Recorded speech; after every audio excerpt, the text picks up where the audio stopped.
जय सिया राम, बजरंग बली की जय। कलयुग में आज भी इन 5 जगहों पर भगवान हनुमान मौजूद हैं।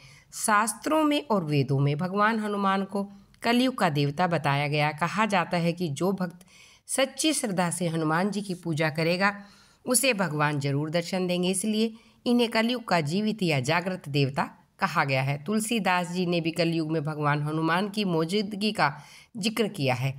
तुलसीदास जी को हनुमान जी की कृपा से ही भगवान राम और लक्ष्मण जी के दर्शन हुए थे।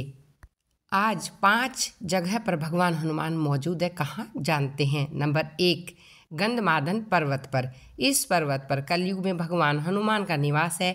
इसके कई प्रमाण मिले हैं। कहा जाता है कि कई साधु संतों ने भी इसी स्थान पर तपस्या कर हनुमान जी के दर्शन किए। महर्षि कश्यप ने भी इसी पर्वत पर तपस्या की। यह पर्वत कैलाश पर्वत के उत्तर में स्थित है।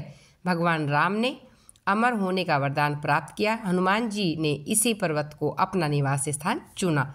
नंबर 2, किष्किंधा अंजनी पर्वत। इस पर्वत का उल्लेख रामायण में मिलता है। कर्नाटक के कोप्पल और बेल्लारी जिले के पास किष्किंधा क्षेत्र में इसी पर्वत पर माता अंजनी ने तपस्या की थी। भगवान राम और हनुमान जी की मुलाकात भी इसी पर्वत पर हुई। कहा जाता है कलयुग में भी इसी पर्वत पर हनुमान जी निवास करते हैं। नंबर 3, रामायण पाठ। शास्त्रों में कहा गया है कि जहाँ भी रामायण का पाठ होगा वहाँ किसी न किसी रूप में भगवान हनुमान जरूर उपस्थित होंगे। इसलिए कई बार ऐसा देखा जाता है जहाँ रामायण का पाठ होता है वहाँ वानर आ ही जाते हैं। नंबर 4, नीम करोली बाबा। बाबा नीम करोली के भक्त उन्हें साक्षात हनुमान जी की ही अवतार मानते हैं। उनके भक्त मानते हैं कि कलयुग में नीम करोली बाबा के रूप में हनुमान जी का जन्म हुआ है।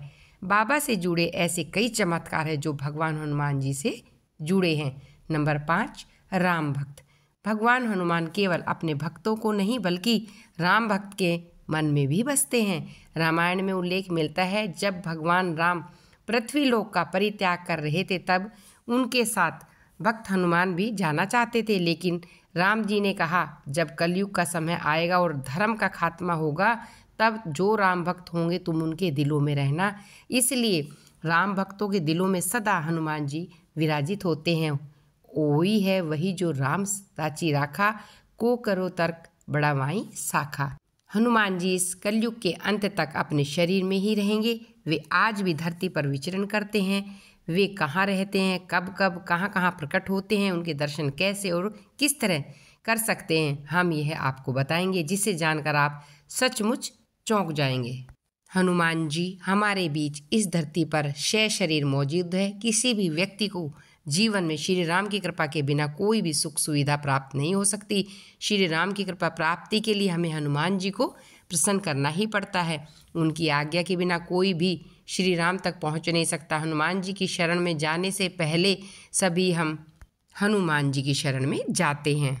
हनुमान जी इस कलयुग में सबसे ज़्यादा जागृत और साक्षात हैं। कलयुग में हनुमान जी की भक्ति ही लोगों को दुख और संकट से बचाने में सक्षम हैं और अतः अपना जीवन नष्ट कर लेते हैं वे लोग जो हनुमान जी को छोड़कर ज्योतिष और तांत्रिकों के चक्कर में भटकते हैं। जय श्री राम। इतनी